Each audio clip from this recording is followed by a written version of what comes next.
Welcome back to Talkin to Teachers, presented by the CBA Digital Network. My name is Nicholas Ferrari, and I'm here with math teacher and basketball coach, Mr. Billet. Pleasure to have you today. Thanks for having me, Nicholas. Yeah, of course. I always like to start off the podcast by asking you, what was your origin story here at CBA? How'd you get started here as a coach and a teacher? Well, I guess it probably started back when I was 1991. I was a freshman here. I went to school here. I was fortunate enough to play basketball here at CBA. And then I was able to continue on playing in college at Rutgers.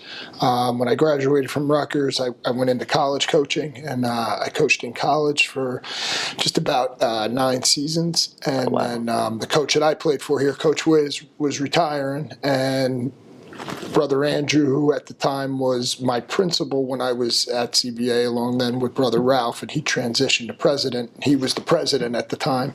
And one thing kind of just led to another, and I ended up coming back here to coach and to teach and to be a part of the community again. That's awesome. Yeah, and where did you coach in college? So my first year out of college, I was at Monmouth. Okay. Then I spent a year at Rutgers. Then I spent 7 years at Monmouth, and my last year I was at Seton Hall. Oh, that's awesome. So you were all around Jersey? All over New Jersey, yeah. That's awesome. Yeah. And, of course, this year the CBA basketball team, our season starting up Saturday against Freehold Borough. What are you looking forward to in the season with the guys? Anything big you're looking forward to for the team? You know, we have a really, really good group of guys. They're very, very close. A lot of returning guys, so they've been together now for 2-3 years, working towards this year. Spent a lot of time in the summer when we're allowed to work out, with the guys pretty much every day all summer. So they've put in a lot of work, and we have, like I said, we have a lot of returning players. So just excited for them. Looking forward to hopefully competing for a Shore Conference and state sectional title this year with this team, and just really looking forward to getting them out there and showing how hard that they've worked since the end of last year. Yeah, and of course I'm always looking forward to the Founders Cup game. I didn't get to go last year because I was wrestling, but this year I'm definitely going to be there. I know that. How is it in that environment, just, with all the students, of course, like just the crowd? I mean, I'm sure it just got to be something else. No, it's terrific. It's been, every year since we've done this, it's been a great atmosphere, whether the game's here at CBA or over at RBC. This year being at RBC, but it's still, they get a lot of kids and students. We get a lot of support, and then, and then the basketball community as well comes to see the game, because it's usually just, in rivalry games like when we're in college or even in high school, you throw the records out the window, and it's a good competitive game. Yeah, no, regardless of however good each team is, it's like a rivalry, bragging rights type of game. So. Correct. Yeah. No. Yeah. And for the school and for the kids, and obviously for the teams, it just makes it that much more. Especially special. the seniors, guys like Bierbach or Peichel, like that. Big game for them as well. But kind of segueing back to life outside of CBA. What do you do outside of CBA, outside of coaching? A lot with my daughter. She's competitive with gymnastics, so unfortunately a lot of the meets and stuff overlap with the season. But I usually, get to them, and so it's usually busy days during the winter. Outside of from this time of year till March, it's every day. So we're here at school a lot and spend a lot of time here. But then in the off season, get to do some things with her and with my wife and family. So my parents are right around the corner from us, so we do a lot of things with them as well. I see you a lot at Barrel and Roost. Barrel and Roost, best restaurant in New Jersey. I know, it is pretty solid, yeah. But I think that's awesome. Just, does your daughter ever get to come to see you coach? So yes, she's been coming more and more. As she's gotten a little bit older and stuff. So she gets a kick out of coming to the games and everything, and watching. She likes to sit right behind the bench, so she's really? Right there. Oh, that's awesome. I gotta behave well, or of course. I'll get yelled at. Oh, that's good. And of course, kind of going back to CBA and your experience. Obviously, you've been a student here. You're a teacher and coach. What would you say has been your favorite memory?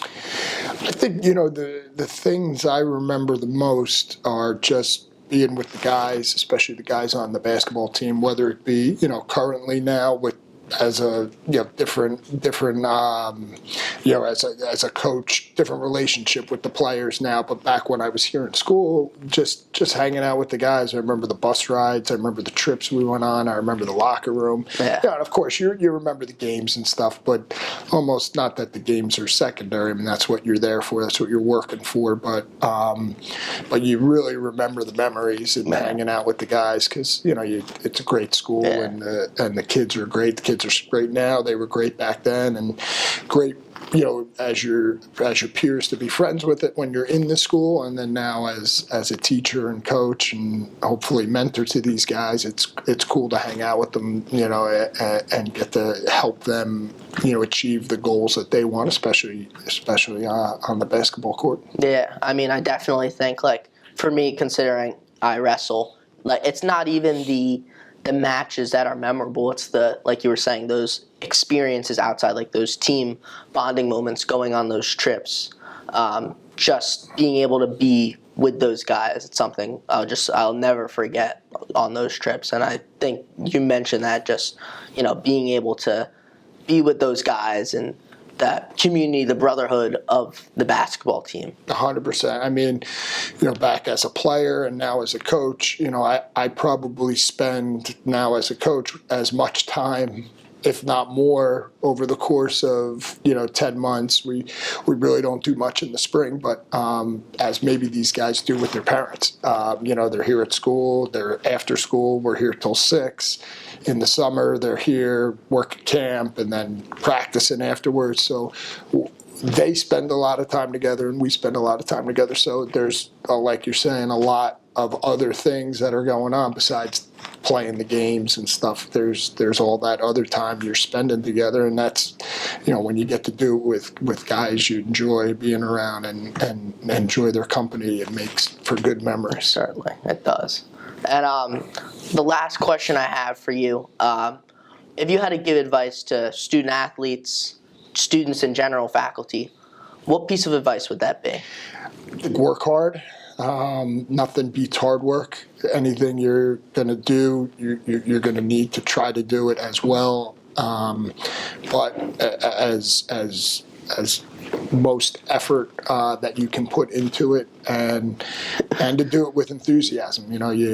Anything you do, if you're going to do it well, and hopefully you enjoy it, that always obviously makes what you're doing a lot better. But just working hard and doing it with enthusiasm, and being a personality that guys like to be around and kind of gravitate towards, and not one that people gravitate away from. It just makes everybody's experience and your experience a lot better. Yeah, no, I completely agree with that. I kind of think hard work beats talent when talent hardly works. Like that kind of mentality. I've kind of, I consider myself to be a pretty hard worker. Like I'm discipline-wise, like considering I've wrestled, that teaches a lot of discipline, but it's definitely something like my dad has preached to me, just like hard work, being able to put your head down and get the work done, even if it's something undesirable. And I think that's a great thing for a lot of these guys, like on the basketball team, guys who are